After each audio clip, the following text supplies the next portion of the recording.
Oh, she's great looking. There's an inner radiance that emanates from her that is inescapable. We met under very pleasant circumstances. A friend of mine was trying to entice me to come to his sister's Sweet 16 party. He called and he said, listen, there are some very pretty girls here, and we got delicious cold cuts. The first time that I ever met Esther was in 2007, and I was her nurse, taking care of her in radiation. And she just took my heart by being this very outgoing and just fresh person that I enjoyed being around.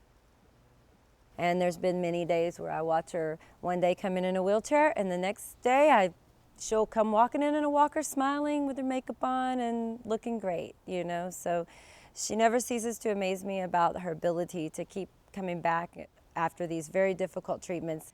She always fights back. Just this real will to live and optimistic resilience. My mother is definitely a fighter, and she's now facing probably the toughest fight she's had. I had just seen her a few months before, and she looked very ill and very tired. And she didn't really talk to me much, which was not like her. But the next time I saw her, she just bounced back and just her regular self and ready to fight again. And it just amazed me. I mean, it gives me chills sometimes, or it makes me just want to cry, just thinking of what she has gone through and how strong she is. They say I'm tough, huh? Well, I'm not so tough. I do try hard to have a good day every day and to enjoy whatever the day brings. I try to keep active. Sometimes I'll go shopping. If it's a beautiful day out, I'll push myself to go. Nothing terribly exciting, but I just try to keep moving. And cancer is not a fun thing, that's for sure. So you have to sort of work on it. You have to sort of build up your strength.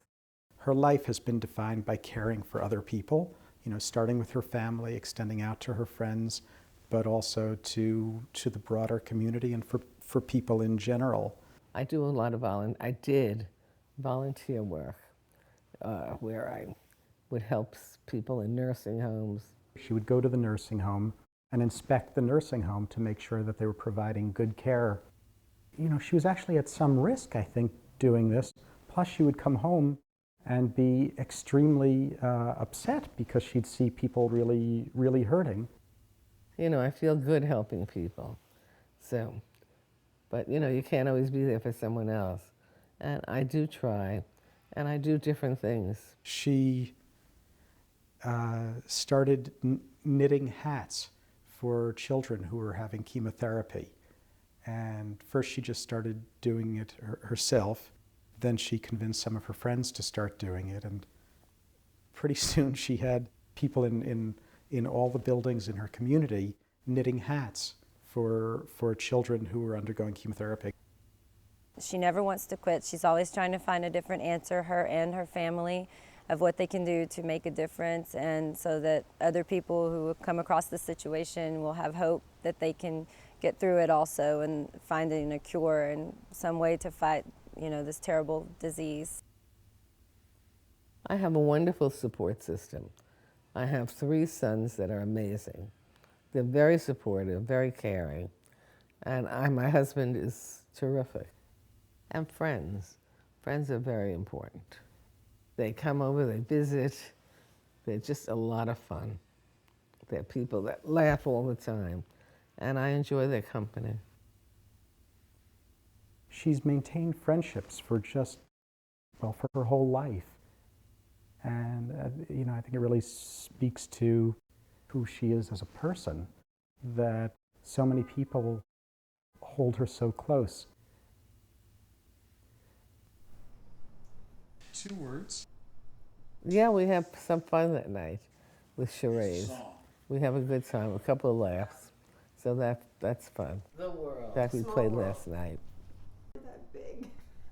I would tell people who are going through similar things to hang in, and there's always hope. And if you have hope, go for it. And what would you tell scientists? Keep it up. Remember, your mother sent you to medical school. Now you have to make sure that you prove that it's worthwhile.